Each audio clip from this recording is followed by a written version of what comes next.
आज से हम अपनी ट्रेडिंग की जर्नी को स्टार्ट करेंगे। मतलब यहाँ पर हम सीखेंगे कैसे हम ट्रेडिंग को स्टार्ट करें और कैसे एक प्रोफेशनल लेवल तक जाएं। जिस सीरीज में हम ट्रेडिंग की सभी टॉपिक को कंप्लीट करेंगे, जहाँ से आप एक बिगिनर स्टेज से लेके आप प्रोफेशनल स्टेज तक सब कुछ सीख सकते हो। With strategy, money management, risk management, psychology, emotion controlling, सब कुछ। तो जैसे सेकंड फ्लोर पर जाने के लिए सबसे पहले हमको सीढ़ी चढ़नी पड़ती है, वैसे ही ट्रेडिंग में हम शुरुआत से छोटे छोटे स्टेप लेंगे, जिसमें का पहला स्टेप है यानी कि चैप्टर है इंट्रोडक्शन, जहां पर हम देखेंगे ट्रेडिंग और मार्केट क्या होता है, प्रॉफिट कैसे बनता है, लॉस कैसे होता है, कैपिटल क्या होती है, सब कुछ जो कि आपको एक नए ट्रेडर के तौर पे जानकारी होनी चाहिए। बस इसी को हम इंट्रोडक्शन कहेंगे। So let's start the video. तो चैप्टर नंबर 1 इंट्रोडक्शन, जिसका पहला पॉइंट है व्हाट इज ट्रेडिंग। आखिर ट्रेडिंग है क्या। देखो, अगर हम ट्रेडिंग की बिल्कुल सिंपल डेफिनेशन दे तो आपको किसी चीज को कम में बाय करना है और ज्यादा में सेल कर देना है, या फिर ज्यादा में सेल करना है और कम में बाय करना है। बेसिकली बाइंग प्राइस उसका कम होना चाहिए और सेलिंग प्राइस हाई होना चाहिए, और जहां से इन दोनों के डिफरेंस को हम प्रॉफिट कहते हैं। Point number 2, how trading works.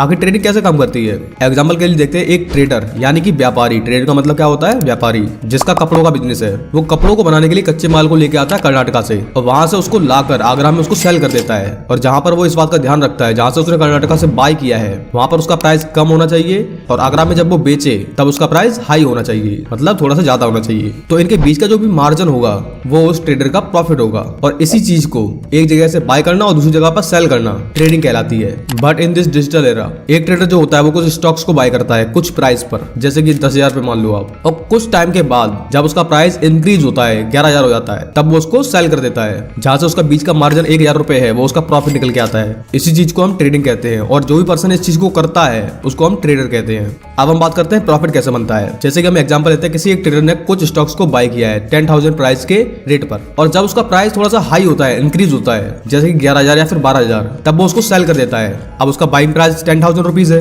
और उसने सेल किया उसको 12,000 रुपीज पर, तो इन दोनों का जो डिफरेंस निकल के आता है वो है हमारा 2,000 रुपीज, जो कि आपका प्रॉफिट होता है। अब लॉस कब होता है। अगर किसी एक पर्सन ने किसी चीज को बाय किया है 10,000 रुपीज पर वो इंक्रीज होने की जगह पर डिक्रीज हो गया, यानी कि कम हो गया है, यानी कि वो 8,000 रुपीज पहुंच गया है। अब उसको सेल करना ही पड़ेगा। एक ट्रेडर किसी भी चीज को ज्यादा देर तक होल्ड नहीं कर सकता है, चाहे प्रॉफिट हो चाहे लॉस हो। अब उसका बाइंग प्राइस था 10,000 रुपीज, उसने उसको सेल किया 8,000 रुपीज पर, तो जो बीच का डिफरेंस निकल के आता है वो है 2,000 रुपीज। अब यहाँ पर बाइंग की थी उसने हाई प्राइस पर और सेलिंग उसने लो प्राइस पे की है, तो यहाँ पर आपका लॉस निकल के आता है। तो ये थे प्रॉफिट कैसे होता है और लॉस कैसे होता है। अब बात करते हैं थर्ड पॉइंट की, जो कि है कैपिटल। किसी भी बिजनेस को स्टार्ट करने के लिए आपके पास कुछ पैसों की जरूरत होती है। जैसे कि आप कहीं से कच्चा माल लेने जा रहे हो, उसके लिए आपके पास पैसे होने चाहिए। हर काम उधारी से नहीं चलेगा। तो जो आप इनिशियल इन्वेस्टमेंट करते हो उसको हम कैपिटल या फिर फंड बोलते हैं, और इसके बारे में आपने ट्रेडिंग में बहुत बार सुना होगा। एक पॉइंट को और नोट कर लीजिए, आपकी एक्सपेक्टेशन जितने ज्यादा प्रॉफिट की है, आपके पास कैपिटल भी उतना ही होना चाहिए, क्योंकि हर बार पैसे डबल नहीं होते हैं। कुछ पार्ट ही प्रॉफिट की एक्सपेक्टेशन रखते हैं हम यहाँ पर। अब पॉइंट नंबर 4 जो है टाइप्स ऑफ मार्केट्स, मतलब लोग कहां कहां पर ट्रेड करते हैं। Number 1 stock market. Stock market में हम स्टॉक्स पर ट्रेड करते हैं। Number 2 commodity market. Commodity market में cotton, oil, gas, gold, silver, ETC बहुत सारी चीजें हैं, इन पर हम ट्रेड करते हैं। नंबर 3 करेंसी मार्केट, जिसको हम फॉरेक्स मार्केट भी बोलते हैं। यहाँ पर हम करेंसी के कुछ पेयर्स को ट्रेड करते हैं। Number 4 crypto market. यहाँ पर सभी क्रिप्टो करेंसी की ट्रेडिंग होती है, जैसे कि बिटकॉइन हो गया, एथेरियम हो गया। Number 5 money market. यहाँ पर corporation, banking institutions, companies short term investing करती हैं। अब हम बात करते हैं पॉइंट नंबर 5 की, types of tradings. Number 1 equity trading. Equity trading में हम स्टॉक्स पे ही ट्रेड करते हैं, चाहे वो रिलायंस हो, HDFC बैंक हो, TCS हो, ITC हो, कुछ भी हो, सभी स्टॉक्स पर हम ट्रेड कर सकते हैं। अब यहाँ पर डिपेंड करता है आप किस कंट्री से बिलोंग करते हो। नंबर 2 कमोडिटी, जिसके बारे में पहले बता चुके हैं, जहाँ पर हम gold, silver, crude oil, gas, cotton जैसे कमोडिटीज को हम ट्रेड करते हैं। नंबर 3 करेंसी मार्केट, यानी कि फॉरेक्स मार्केट, यानी फॉरेन एक्सचेंज। पूरे दुनिया में सबसे ज्यादा ट्रेड करेंसी पे ही की जाती है, बट इन इंडिया ज्यादातर फॉरेक्स करेंसी पेयर्स लीगल नहीं है, और बहुत सारे एप्स और कंपनीज भी लीगल नहीं है, जिसको बैन किया है RBI ने, रिजर्व बैंक ऑफ इंडिया ने। पर जो पेयर्स इंडिया में लीगल है वो है USD INR और ये 7, और RBI ने कुछ ब्रोकर्स को भी अप्रूव किया हुआ है, जहां पर आप ट्रेडिंग कर सकते हो फॉरेक्स में, जिसमें Zerodha Angel broking, HDFC securities, Sharekhan ICICI bank limited and Axis bank. अगर आपको ट्रेडिंग करनी है फॉरेक्स में तो आप यहाँ से कर सकते हो, अगर आप इंडिया में रहते हो तो। अब 4th नंबर की ट्रेडिंग पे आते हैं, जिसको हम डेरिवेटिव्स ट्रेडिंग कहते हैं, जहां पर आते हैं फ्यूचर्स एंड ऑप्शंस। अगर हम डेरिवेटिव्स की डेफिनेशन की बात करें, a derivative is a financial security with a value that is reliant upon और derived from an underline asset और group of assets. In simple word they are contracts of financial assets. ऐसे मान सकते हो जो भी डेरिवेटिव्स होते हैं उनकी खुद की वैल्यू नहीं होती है, ये सिर्फ एक कॉन्ट्रैक्ट होते हैं जो कि रिलाई करते हैं अपनी अंडरलाइन एसेट पर, जैसे कि गेहूं हो गया और आटा हो गया। अब गेहूं जो है वो मेन चीज है जिसको हम अंडरलाइन एसेट बोलेंगे। अब इसका जो प्रोडक्ट है वो है आटा। तो आटा कहां से लिया गया है? वो लिया गया है गेहूं से। तो जो आटा हो गया वो हमारा हो गया डेरिवेटिव और उसका अंडरलाइन एसेट क्या होगा? गेहूं। अब इसी तरीके से जो रिलायंस का स्टॉक है वो है अंडरलाइंग एसेट। अब जब हम इस स्टॉक के ऑप्शन या फ्यूचर पर ट्रेड करेंगे वो होंगे हमारे डेरिवेटिव्स। सो बेसिकली डेरिवेटिव्स अपने अंडरलाइंग एसेट पर डिपेंड करते हैं। जिस तरीके से उसका अंडरलाइंग एसेट मूव करेगा डेरिवेटिव ही वैसे ही मूव करेंगे। अब हम बात करते हैं टाइप्स ऑफ डेरिवेटिव्स। डेरिवेटिव्स के बेसिकली 4 पार्ट्स होते हैं। Number 1 options, number 2 futures, number 3 forwards and number 4 swap. Derivative का use basically risk managing and hedging के लिए किया जाता है, पर अब ज्यादातर लोग इसका यूज ट्रेडिंग के लिए ही करने लगे हैं। अब बात करते हैं 5th नंबर ट्रेडिंग टाइप की, जो कि है क्रिप्टो करेंसी, जो कि आज के टाइम में बहुत ज्यादा हाइप्ड है। दुनिया में सबसे ज्यादा ट्रेड की जाने वाली क्रिप्टो है Bitcoin, Ethereum, Tether, BNB and XRD। अब हम बात करते हैं क्रिप्टो ट्रेडिंग के कुछ बेस्ट प्लेटफॉर्म्स की, Mudrex, WazirX, Binance, CoinSwitch, Kuber and JP. अब हम आते हैं पॉइंट नंबर 6 पर, जो है टाइप्स ऑफ ट्रेडिंग स्टाइल्स, मतलब लोग किस किस तरीके से ट्रेडिंग करते हैं। नंबर 1 स्कैल्पिंग, बहुत ही शॉर्ट टाइम के लिए ट्रेड की जाती है। जैसे कि अभी हमने ट्रेड ली, 5 सेकंड से लेके 2 से 3 मिनट तक हम उसको होल्ड करते हैं और तब एग्जिट करते हैं, तो इसको हम स्कैल्पिंग कहते हैं। Number 2 day trading. Day trading में हम ट्रेड को जहां देते हैं होल्ड करते हैं, मतलब पूरे दिन के लिए, जैसे कि 10 मिनट, 1 घंटा या फिर 5 घंटे के लिए। Number 3 BTST and STBT। इसमें हम ट्रेडिंग को 2 दिन के लिए करते हैं, जैसे कि आज हमने पोजीशन बनाई, किसी ट्रेड को लिया और नेक्स्ट डे पर उसको एग्जिट करते हैं, इसको हम BTST या फिर STBT कहते हैं। Number 4 swing.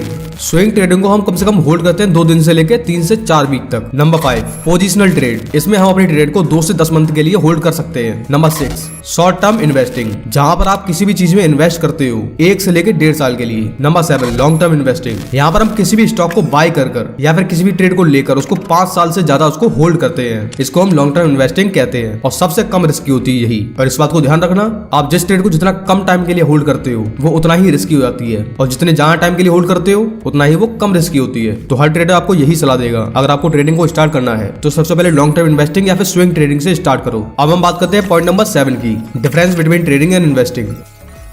देखो, चाहे ट्रेडिंग हो या फिर इन्वेस्टिंग हो, सभी का गोल यही होता है कि उसको पैसे बनाने हैं। तो फर्क कहां से आता है इनमें, तो चलिए जानते हैं। तो जो इन्वेस्टिंग होती है वहां पर हम किसी भी स्टॉक, क्रिप्टो, प्रॉपर्टी, बॉन्ड या फिर गोल्ड को बाय करते हैं या फिर ट्रेड करके उसको होल्ड करते हैं 1 साल से ज्यादा के लिए, और इसी को हम इन्वेस्टिंग कहते हैं। और जो भी पर्सन इसको करता है उसको हम इन्वेस्टर कहते हैं। अब बात करते हैं ट्रेडिंग की। कोई भी पर्सन किसी इंस्ट्रूमेंट को बाय करता है, स्टॉक हो गया, क्रिप्टो हो गया, डेरिवेटिव, फ्यूचर, गोल्ड, कुछ शॉर्ट टाइम के लिए, जैसे कि 5 मिनट से लेकर 12 महीने तक, और वो इस बीच में इसको सेल कर देता है। तो इस टाइम पीरियड में जो ट्रेड की जाती है उसको हम ट्रेडिंग कहते हैं, और जो भी पर्सन ये करता है उसको हम ट्रेडर कहते हैं। इन सिंपल वर्ड्स, अगर आप किसी चीज को बाइंग सेलिंग कर रहे हो 1 साल से कम के लिए तो उसको हम ट्रेडिंग कहेंगे, और 1 साल से ज्यादा लेके जाते हो तो इन्वेस्टिंग। और जहां पर सबसे ज्यादा पॉपुलर है डे ट्रेडिंग, जैसे आपने आज कोई ट्रेड ली और आज ही आपने उसको एग्जिट कर दिया। अब हम बात करते हैं एनालिसिस डिफरेंस की, मतलब इन्वेस्टिंग और ट्रेडिंग में क्या डिफरेंस होता है एनालिसिस करने के टाइम पर। जैसे कोई भी इन्वेस्टर है, अगर उसको पैसा हो अपने कहीं पे इन्वेस्ट करना है, जैसे कि स्टॉक्स में, तो वो सबसे पहले कंपनी की बैलेंस शीट चेक करेगा, मैनेजमेंट कैसा है वो चेक करेगा, पास्ट ग्रोथ कैसी है, उसके फ्यूचर गोल्स क्या है, रेवेन्यू क्या है, प्रॉफिट क्या है, उसके प्रमोटर्स की होल्डिंग क्या है,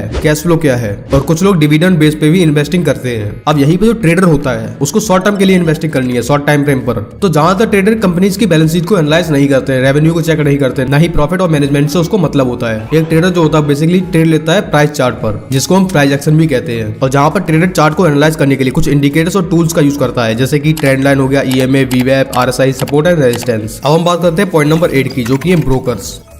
एक ब्रोकर कोई भी एक इंडिविजुअल हो सकता है या फिर कोई फर्म हो सकती है जो कि एक्ट करता है as a intermediary between investor and security exchanges, जहां पर ब्रोकर अपने सर्विसेज के लिए कुछ फीस चार्ज करता है अपने कस्टमर्स से। जैसे कि आपको किसी प्रॉपर्टी को बाय करना है या फिर सेल करना है, आप उसको डायरेक्टली बाय सेल नहीं करते हो, आप किसी भी ब्रोकर को ढूंढते हो जो कि आपकी डील को करवाता है। जस्ट लाइक इन ट्रेडिंग, जो भी ब्रोकर होता है वो 2 लोगों को कनेक्ट करता है बाइंग और सेलिंग के लिए, चाहे वो शेयर हो, सिक्योरिटी हो या फिर कोई भी ट्रांजेक्शन हो, और जिसके लिए वो कुछ फीस को भी चार्ज करता है। अब देखो, ब्रोकर्स बहुत सारे हैं और सभी के चार्जेस अलग अलग हो सकते हैं और उनकी सर्विसेज भी अलग अलग हो सकती है। अब point number 8, types of stock brokers.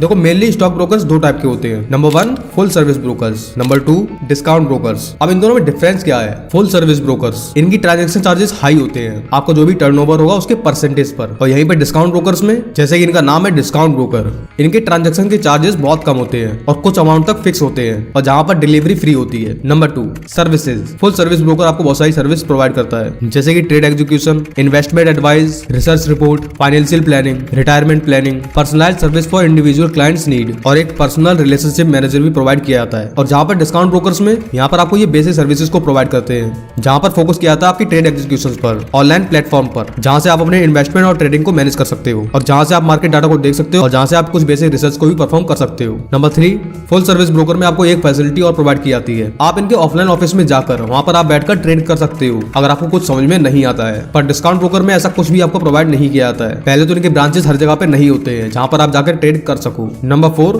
Full service broker में जो आपकी अकाउंट ओपनिंग फीस होती है वो काफी ज्यादा हाई होती है, क्योंकि ये आपको काफी ज्यादा सर्विस प्रोवाइड करते हैं। वहीं पे डिस्काउंट ब्रोकर में बहुत सारे ब्रोकर्स आपको फ्री अकाउंट ओपनिंग प्रोवाइड करते हैं और कुछ ब्रोकर्स कुछ छोटा सा अमाउंट लेते हैं। अब इन दोनों ब्रोकर्स में काफी ज्यादा डिफरेंसेस हैं, तो आपको कौन से ब्रोकर में अपना अकाउंट खोलना चाहिए। देखो, जो फुल सर्विस ब्रोकर्स होते हैं ये उन लोगों के लिए होते हैं जिनके पास नॉलेज कम है और वो जहाँ रिस्क लेना नहीं चाहते अपने पैसों पर, तो वो लोग फुल सर्विस ब्रोकर्स को चूज करते हैं जहाँ से उनको इन्वेस्टमेंट और ट्रेडिंग के लिए हेल्प मिलती रहे, फिर चाहे उनको ज्यादा ही चार्जेस क्यों ना पे करना पड़े। अब डिस्काउंट ब्रोकर्स किसके लिए है? जिसके पास थोड़ी सी इन्वेस्टिंग और ट्रेडिंग की नॉलेज है और वो सीख सकता है, या फिर वो नहीं चाहता हो किसी भी ब्रोकर को ज्यादा चार्जेस पे करना, तो वो डिस्काउंट ब्रोकर्स को चूज कर लेता है। अब ये सब आपके ऊपर, आप फुल सर्विस ब्रोकर को चूज करते हो या फिर डिस्काउंट ब्रोकर को चूज करते हो। अब हम बात करते हैं लिस्ट ऑफ टॉप ब्रोकर्स।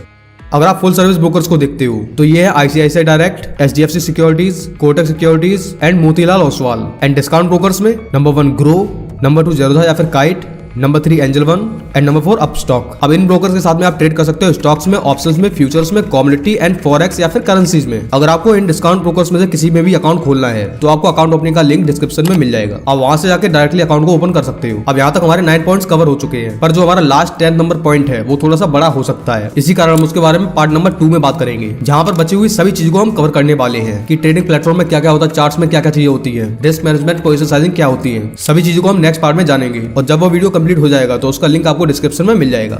अगर आप ट्रेडिंग को सीख रहे हो, जहाँ पर आपको थोड़ी सी एक्स्ट्रा हेल्प चाहिए है, तो आपको डिस्क्रिप्शन में कुछ PDFs का लिंक मिल जाएगा जहाँ से आप आसानी से उनको बाय कर सकते हो बहुत ही कम प्राइस में, जो कि आपको डेफिनेटली हेल्प करने वाली है। जहाँ पर बेस्ट 2 PDF हैं, शाइनिंग जो कि साइकोलॉजी और इमोशंस के लिए है, एंड 50 ट्रेडिंग रूल्स, कुछ ट्रेडिंग रूल्स हैं जिनको आपको फॉलो करना चाहिए। तो इस ट्रेडिंग सीरीज का नेक्स्ट वीडियो जल्द ही आने वाला है, जिसके लिए आप बस सब्सक्राइब करके रखना।